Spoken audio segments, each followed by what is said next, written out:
हरियाणा के मुख्यमंत्री नायब सिंह सैनी ने कहा कि दिल्ली में अरविंद केजरीवाल ने युवाओं को नशे में देने का काम किया, जिस पर युवाओं ने उसका परिणाम सामने आया है। दिल्ली की जीत के बाद हरियाणा के मुख्यमंत्री नायब सैनी ने ज्योतिसर तीर्थ पर की पूजा अर्चना। कहा, युवाओं को नशे में धकेलने का अरविंद केजरीवाल ने किया काम।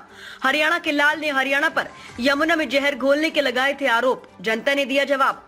दिल्ली विधानसभा चुनाव में भारतीय जनता पार्टी के पक्ष में आए जीत के रुझानों के बाद हरियाणा के मुख्यमंत्री नायब सिंह सैनी कुरुक्षेत्र के ज्योतिकर तीर्थ स्थल पर पहुंचे और पूजा अर्चना के दौरान उनके साथ पूर्व मंत्री सुभाष सुधा, भाजपा के वरिष्ठ नेता जय भगवान शर्मा सहित भाजपा कार्यकर्ता भी मौजूद रहे। आपको बता दें कि मुख्यमंत्री नायब सैनी का ज्योतिकर तीर्थ पर आना पहली बार नहीं हुआ। जब भी चुनाव में भारतीय जनता पार्टी की जीत की बात हुई है या फिर चुनाव से पहले यहां पर उनका आना जाना लगातार लगा रहता है। इस दौरान मुख्यमंत्री नायब सैनी ने कहा कि प्रधानमंत्री नरेंद्र मोदी की नीतियों की जीत है। अरविंद केजरीवाल जो खुद को हरियाणा का लाल कहते थे, उन्होंने ही हरियाणा पर यमुना नदी में जहर मिलाने के गंभीर आरोप लगाए थे, जिसका जवाब जनता ने आज वोट की चोट पर दिया है। उन्होंने कहा कि झूठ की राजनीति करते हैं और अभी है दिल्ली की जनता समझ चुकी है। वहीं उन्होंने कहा कि अरविंद केजरीवाल की शराब नीति के चलते युवाओं को अंधकार और नशे में डालने का काम किया है, जिसके चलते आज युवाओं ने भी भाजपा के पक्ष में वोट कर आपको सबक सिखाया है। मुख्यमंत्री नायब सैनी ने दिल्ली के पूर्व मुख्यमंत्री अरविंद केजरीवाल पर आरोप लगाते हुए कहा कि केजरीवाल ने दिल्ली का नहीं बल्कि अपने फायदे के लिए काम किया था।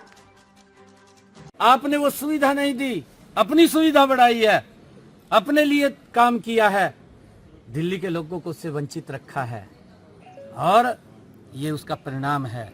आदरणीय मोदी जी के नेतृत्व में डबल इंजन की सरकार गति से लोगों को हमने कहा है कि हम पर्याप्त जल भी देंगे और स्वच्छ जल भी देंगे।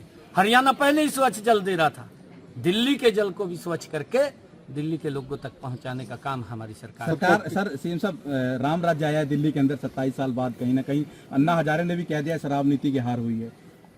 देखिए, जो व्यक्ति सुविधाओं की बात करता था, जो व्यक्ति बच्चों को एजुकेशन देने की बात करता था, जो व्यक्ति युवाओं को डॉक्टर इंजीनियर बनाने की बात करता था, उसने नशे में धकेल दिया, आपके सामने है।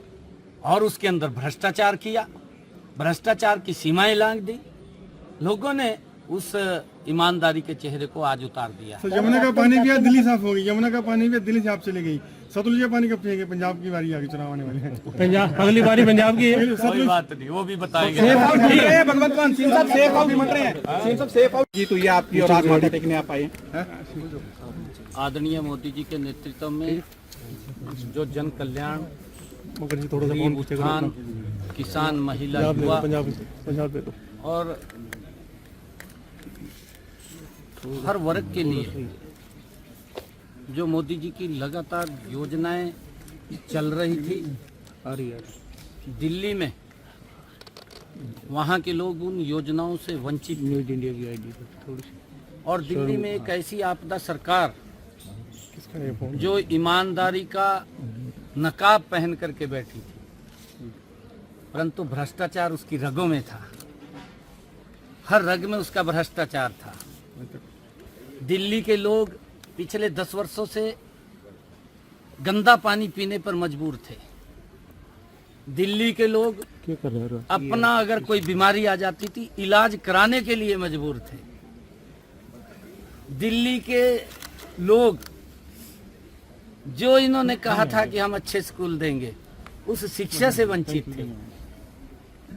और आज दिल्ली के लोगों ने नरेंद्र मोदी जी की उन जन कल्याण नीतियों के ऊपर मोहर लगाई है, मोदी जी के कामों के ऊपर मोहर लगाई है और आपदा सरकार को बाहर किया है। अपनी कमियों को छुपाने के लिए केजरीवाल साहब अपनी कमियों के आरोप दूसरे के ऊपर लगाने में माहिर थे और दोनों के दो, कांग्रेस और केजरीवाल, एक ही थैले के निकले व्यक्ति हैं। केजरीवाल का जो विचार है वो विचार वो कम्युनिस्ट विचार है और उस विचार को उसको अपने से मतलब है, दिल्ली से कोई मतलब नहीं था। दिल्ली के लोगों को सुविधाएं मिलनी चाहिए, उससे कोई मतलब नहीं था। दिल्ली के नाले, दिल्ली के सीवरेज, दिल्ली की गलियों में पानी, जो लोगों ने पिछले 10 वर्षों का वो अत्याचारी शासन सहा है। आज दिल्ली के लोगों ने उस आपदा को बाहर किया है, मोदी जी की नीतियों पे मुहर लगाई है। मैं आदरणीय प्रधानमंत्री जी को बहुत बधाई देता हूं कि उनके कुशल नेतृत्व के अंदर आज दिल्ली में सरकार बनी है। और केजरीवाल ने तो अपनी कमियां छुपाने के लिए हरियाणा के ऊपर ही आरोप लगा दिया। हरियाणा का बेटा होने की बात कहते थे। जिसने हरियाणा की माटी के ऊपर जन्म लिया, उसी माटी को कलंकित करने का काम केजरीवाल ने किया। हरियाणा के लोग ऐसा नहीं कर सकते केजरीवाल, कि पानी में जहर मिला करके अपने परिवार के लोगों को पिलाएंगे। आपने काम